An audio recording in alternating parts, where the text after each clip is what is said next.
Kembali lagi masih bersama saya Sultan Rifandi hanya di Interfaith di Mata Milenial Indonesia TV, matanya Indonesia. Masih dengan Gus Yunan. Tadi juga sudah berbincang, sebetulnya sudah banyak kita berbincang dengan Gus Yunan terkait bagaimana kemudian relevansi nasionalisme dan Islam, terutama dalam konteks Indonesia, bahwa kedua hal itu antara nasionalisme dan Islam tidak bertentangan sama sekali, karena dari dulu tokoh-tokoh agama kita khususnya di Islam, dan tapi tentu saja bukan hanya Islam ya Gus Yunan ya, itu merangkai, meramu fondasi nasionalisme itu dalam kerangka religius, tidak nasionalisme ala negara lain yang lebih sekuler, memisahkan antara agama dan persoalan bangsa, tapi kita nasionalisme religius. Tapi tentu akar dari sebuah negara itu kan ada masyarakat, ada persaudaraan. Nah, dalam Islam itu kan kita mengenal konsep ukhuwah ya Gus Yunan ya.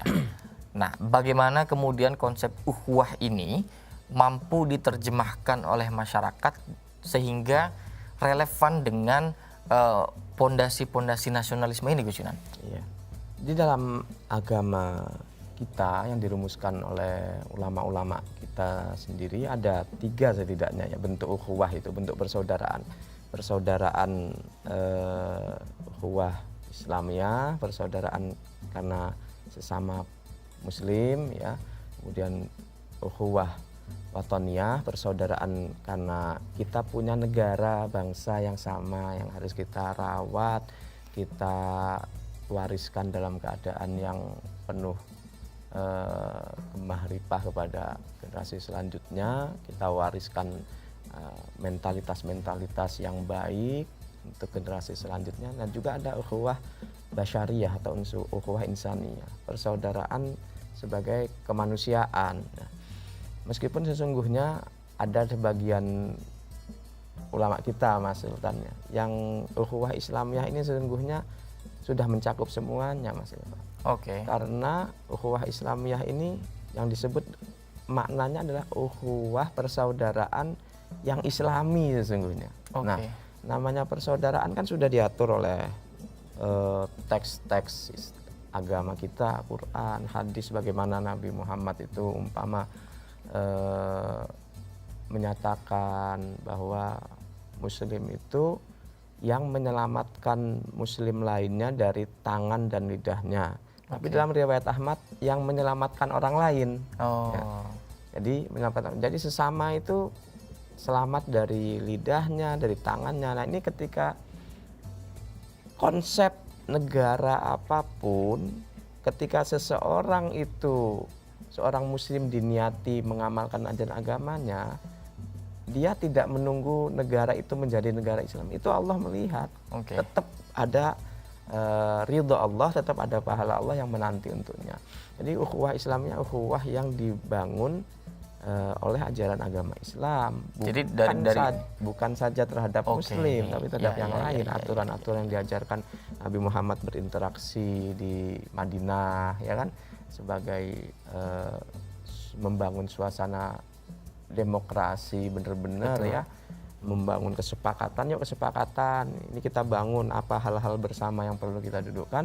Nah, kalau ini dilanggar apa sanksinya, kan beliau menyusun demikian. Ada punishmentnya juga. Iya, begitu. Jadi dari 3 tipe ukhuwah dalam Islam itu, tipe yang pertama saja sudah mencakup keseluruhan. Sudah sangat mencukupi. Karena di situ tulisannya kan ukhuwah Islamiyah, bukan ukhuwah muslimiyah. Iya, betul. Ukhuwah persaudaraan yang sangat Islami, natural, hidup bertetangga bagaimana. Bahkan hadis yang menyatakan ittaqu da'watal mazlum, hati-hati kalian terhadap doanya orang yang kalian zolimi. Itu dalam satu riwayat wa in kana kafiran, meskipun dia yang kau zolimi itu orang non muslim itu, tetap itu Allah Subhanahu wa taala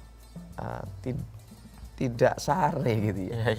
Betul. Jadi tetap memandang dan tetap menyediakan apresiasi jika memang baik, dan menyiapkan punishment jika memang tidak baik.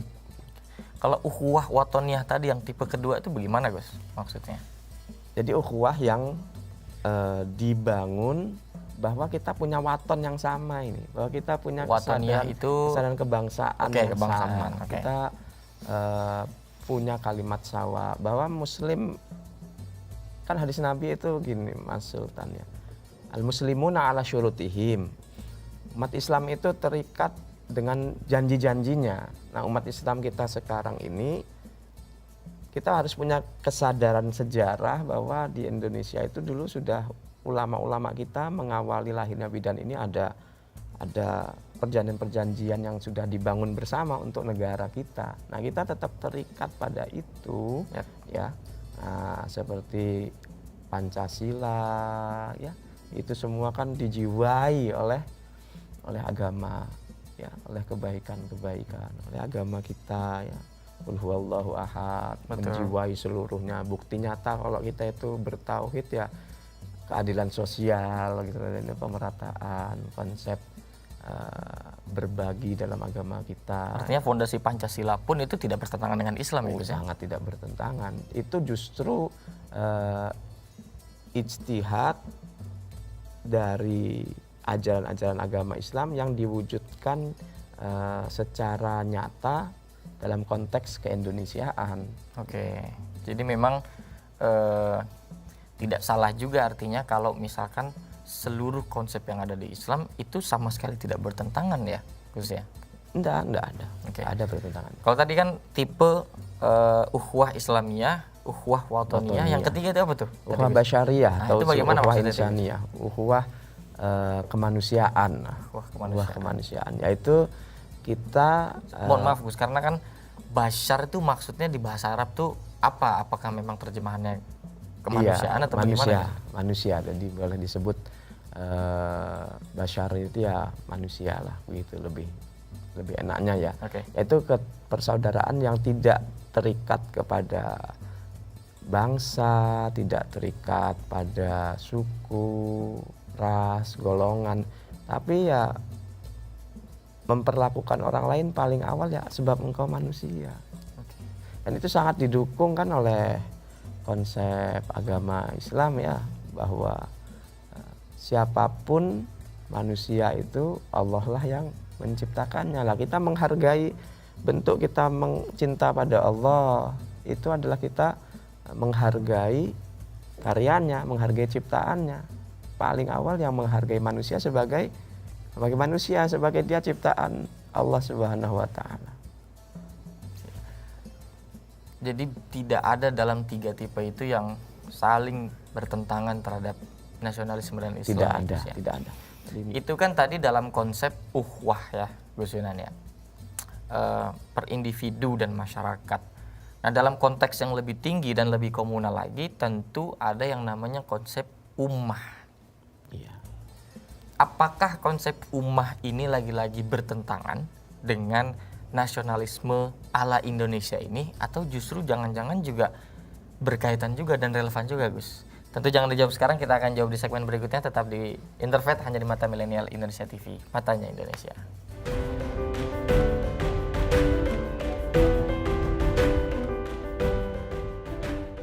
Yap, masih bersama saya Sultan Rifandi hanya dalam program Interfaith di Mata Milenial Indonesia TV, matanya Indonesia. Ini nggak kerasa sudah segmen terakhir, karena tadi kita sudah panjang lebar membahas mengenai ukhuwah, nasionalisme, Islam, dan lain-lain sebagainya. Nah, tadi saya sempat menitipkan pertanyaan terkait konsep ummah. Ummah ini kan, ya, mungkin kalau di bahasa Indonesia kan itu umat, ya, Gus, ya. Umat ini mungkin tergantung konteks pada negara-negara tertentu tentu saja. Kalau kita bicara tentang umat di negeri lain, di Iran, di Irak, di Suriah, itu tentu berbeda dengan di Malaysia, dengan di Indonesia, kan gitu kira-kira, Gus. Nah, bagaimana kita mempelajari ummah ini agar memang juga senada dengan nasionalisme kita dan keislaman kita? Karena banyak sekali umat, ya, yang mengatasnamakan umat gitu, ya, tapi lagi-lagi dipelintir gitu loh, lebih wajahnya tuh lebih garang, serem, jadi kita takut gitu loh, Gus. Nah, itu gimana, Gus? Sesungguhnya konsep awal dari bahasa Arab umat itu kan merujuk, bahwa kita terjemahkan itu bangsa juga, Mas, ya, Mas Sultan. Jadi walau sya Allah la ja'alan nasa ummatan wahidah. Kalau Allah menghendaki, semua manusia ini Allah jadikan dari satu umat, jadi satu bangsa. Sangat bisa. Sangat, kalau Allah menghendaki. Tapi menyatakan selanjutnya wala yazaluna mukhtalifin. Namanya manusia itu jelas tetap akan ada perbedaan. Nah, ini pertama paling awal bahwa kesiapan setiap muslim untuk menerima bahwa sudah ketetapan Allah adanya keragaman, ya, termasuk keragaman ras, budaya, dan sekarang adalah ketika masa kepemimpinan pola, ya, kepemimpinan dalam agama Islam itu tidak lagi berbentuk kerajaan, khilafah awal gitu ya. Tapi sekarang berbentuk di Indonesia dalam hal Indonesia nasionalisme. Umat yang dibangun adalah umat bangsa, ya. Nah, ketika itu merujuk pada harusnya ada lembaga-lembaga yang merajut itu semua umat itu, semua individu. Nah, namun ada konsep juga dalam Islam kan ada ijma, ya, kesepakatan terbesar dari ulama-ulama. Nah, ada konsep ijma sukuti. Kalau nggak hadir, kalau nggak berperan, kan berarti Anda ikut, sehingga ikut suara terbanyak begitu. Nah, ketika seseorang atau sejumlah gelintir mewakili, menyatakan, mengklaim sebagai umat, tentu saja ini hal yang harusnya bercermin dulu. Persentase kita berapa begitu, kok terus menyatakan 2 orang 3 orang dibilang umat. Makanya apalagi kita dalam masa demokrasi segini sudah ada keterwakilan, ya kan. Nah, di situ pun harus disadari bahwa kita ini dalam hal menyalurkan aspirasi atau apa, tidak usah sampai terus menyatakan seolah-olah seluruh umat begitu, karena ada perwakilan dan ada bagian lain dari umat yang bisa saja punya aspirasi yang berbeda, Mas Sultan. Kalau dalam Quran itu bagaimana kira-kira tafsirannya atau ajarannya tentang ummah ini, amma yaumu ini kira-kira, Gus? Umat itu ya seperti satu bangsa gitu ya, seperti dalam Al-Quran itu ada kelompok semut, itu juga dalam Sulaiman disebut umat. Jadi ada kesamaan visi misi yang mengikat sehingga membangun identitas bersama gitu, Mas. Sehingga kalau bangsa sedunia kan bahasanya sekarang gitu, Quran tadi itu. Kalau Allah berkehendak dijadikan satu bangsa ya. Terus mengikat, punya kesepakatan bersama. Tapi Allah menyatakan juga kalian itu tetap akan berbeda menjadi umat-umat yang kecil. Kecil besarnya enggak masalah. Yang penting di dalamnya ada kesepakatan bersama, ada identitas bersama yang dirawat, yang baik, kebaikan bersama untuk mereka ke dalam, juga kebaikan entitas yang mereka bangun itu juga sebagai perdamaian dunia, kebersamaan, karena di dunia bukan cuma ada entitas dia, Mas, ya. Bukan cuma ada umat dia begitu. Iya. Nah, ini kan sering juga kita mendengar semacam mantra di masyarakat, hubbul waton minal iman. Iya. Maksudnya ini apakah ini hadis dan bagaimana nilai yang sebetulnya bisa kita ambil dari hubbul waton minal iman ini? Sejumlah muhadis menyatakan ini bukan hadis. Namun para ulama juga menyatakan wal makna sahih. Jadi bahasanya Nabi tidak pernah mengemukakan secara literal, namun makna dari yang dituju dari cinta tanah air itu dampak atau bagian dari iman, ini terpraktekkan pada diri Nabi. Jadi secara tidak langsung memang begitu. Dan ini ketika bangsa Indonesia akan membangun, ya, berdiri, lahir, ada seorang ulama juga dari, kalau nggak salah dari Sulawesi ya, Mas Sultan, itu ngirim surat ke Syekh Jamaluddin Al-Afghani, ya, Pak, tentang terkait masalah ini. Lalu beliau menyatakan hubbul waton itu minal iman, cinta tanah air itu bagian dari hal yang ada dalam jiwa kita imani, ada dalam hati kita, dirawat semacam itu. Nah, sehingga tidak bertentangan, meskipun ini bukan hadis, namun maknanya sahih, ya. makna hadis ini, kandungannya itu dibenarkan oleh Al-Quran, oleh hadis, begitu. Dan juga sangat menunjang terjadinya kemerdekaan di Indonesia ini. Itulah Kalimat pada semacam akhirnya yang menjadi resolusi jihad. jihad, Betul betul. ya, waktu apa Hadrat Syekh Hasyim Asy'ari ya, betul. Nawali. Dalam memperjuangkan kemerdekaan bangsa Iya, Indonesia. benar. Ya Gus ya. Nah Gus Yunan, kita sudah membahas banyak sekali membahas terkait nasionalisme dan Islam ini. Tentu anak-anak muda Gus itu kan menjadi persoalan. Aktivitas keagamaan dan literasi keagamaan minim, nasionalismenya juga minim kan gitu kira-kira. Nah mungkin sebagai penutup dan terakhir, Gus Yunan bisa memberikan pesan kepada pemirsa, khususnya para milenial ini, karena penonton kita kebanyakan milenial. Pesan-pesan universal yang tentu saja bisa dimaknai oleh agama-agama lain juga untuk punya semangat merawat inklusif dan tidak membentur-benturkan nasionalisme dan Islam ini, Gus. Monggo, Gus. Hal yang paling penting kita sadari adalah di mana kita memiliki jati diri. Jati diri itu terikat dengan tanah air kita, dengan kesadaran bagaimana masa lalu yang sudah dilalui tanah air kita, bahwa tanah air kita ini pengibaran merah putihnya bukan diberikan secara cuma-cuma.